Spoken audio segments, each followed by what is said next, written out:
देवतुल्य मेरे भाइयों एवं शक्ति स्वरूपा मेरी बहनों, अगर हम इतिहास के पन्नों को पलटते हैं तो उसमें पाते हैं कि हमारे देश के संतों ने, अधिकतर जितने भी संत हुए हैं, उन्होंने हरि भक्ति की है। एक उदाहरण प्रस्तुत किया जा रहा है। भारतवर्ष में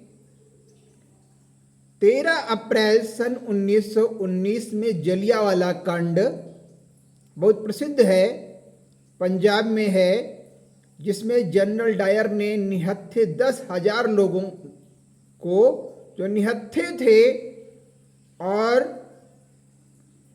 कार्यकर्ता गोष्ठी कर रहे थे, और उसमें अंधाधुंध गोलियों से 10,000 से ज़्यादा लोगों को मार दिया था। उसी में रविंद्रनाथ टैगोर को जो नोबेल पुरस्कार मिला हुआ था गीतांजलि पर, उन्होंने उसे वापस कर दिया था। उसके बाद 1 अगस्त सन 1920 को असहयोग आंदोलन चलाया गया। अब चूंकि आज़ादी के समय 2 दल थे, एक नरम दल और एक गरम दल। नरम दल का नेतृत्व महात्मा गांधी और गरम दल का नेतृत्व सुभाष चंद्र बोस एंड कंपनी कर रही थी। तो उसी में जो हमारे देश के संत थे, संत कवि जिनको आप कह सकते हैं, वो भी हरि भक्ति कर रहे थे। उसका एक उदाहरण प्रस्तुत किया जा रहा है। एक कविता लिखा है माखनलाल चतुर्वेदी ने, और ये कविता लिखी गई है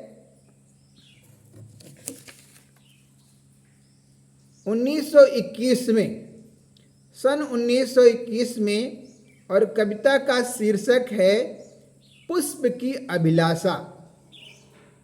तो वो पुष्प की अभिलाषा कविता परम पूज्य गुरुदेव के चरणों में समर्पित है।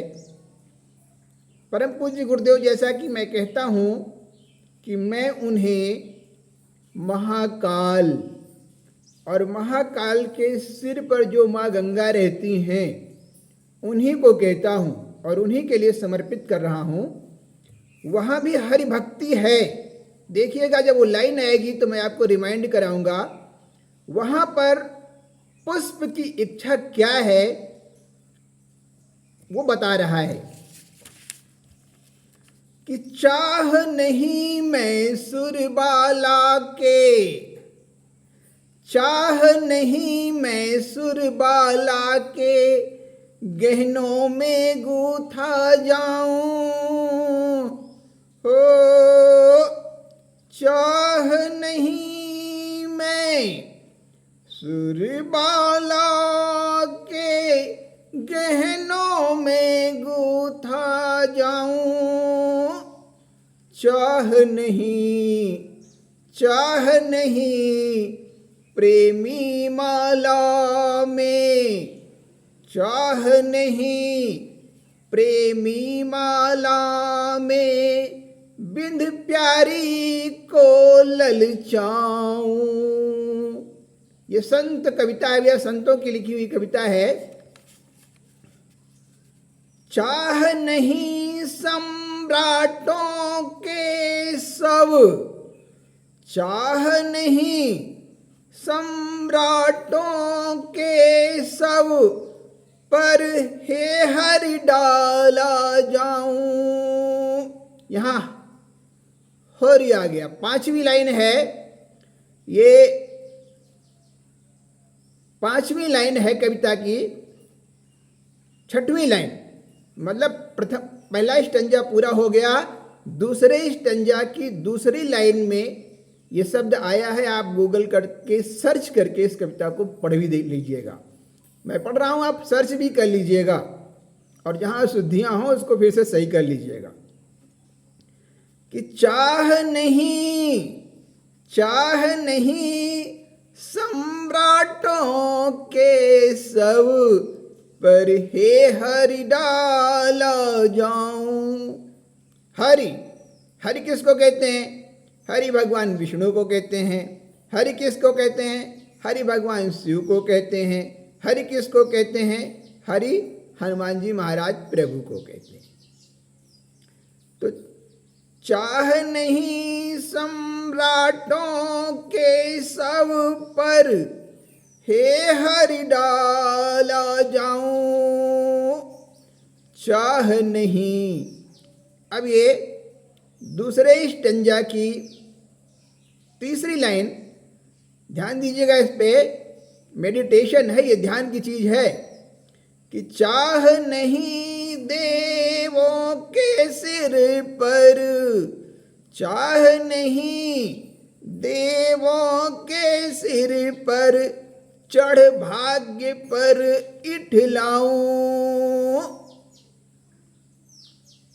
2 स्टंजा पूरा हो गया, 8 लाइन पूरी हो गई। अब तीसरा स्टंजा 4 लाइन है, इसमें भी इस पे ध्यान देने वाली बातें हैं। शब्द पे ध्यान दीजिएगा कि मुझे तोड़ लेना,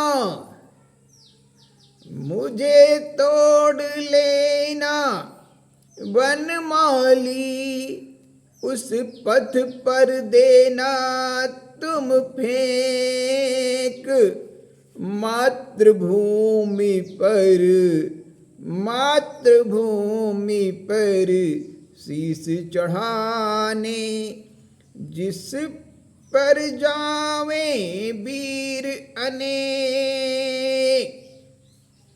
ये माखन लाल चतुर्वेदी जी के द्वारा सन 1921 में लिखी गई है। इसके बाद 1 अगस्त सन 1920 को असहयोग आंदोलन महात्मा गांधी जी के नेतृत्व में चलाया गया, लेकिन संयोगवश ठीक उसी तारीख को अर्थात 1 अगस्त 1920 को ही बाल गंगाधर तिलक, जो गरम दल के नेता थे, उनकी मृत्यु हो जाती है। और गांधी जी के विषय में आप जानते हैं कि उनके गुरु का नाम गोपाल कृष्ण गोखले है। तो ये इतिहास है अपने देश का, और इतिहास के साथ साथ भक्ति संगीत भी है और अपने सैनिकों का जज्बा भी है। अब चूंकि गुरुदेव का आवाहन है, परम पूज्य गुरुदेव, जिनको हम लोग महाकाल कहते हैं, और उनके सिर पर जो माँ गंगा विराजती हैं, उन गंगा के चरणों में साष्टांग दंडवत प्रणाम है, उन्हीं को समर्पित। जय भारत माता, जय धरती माता।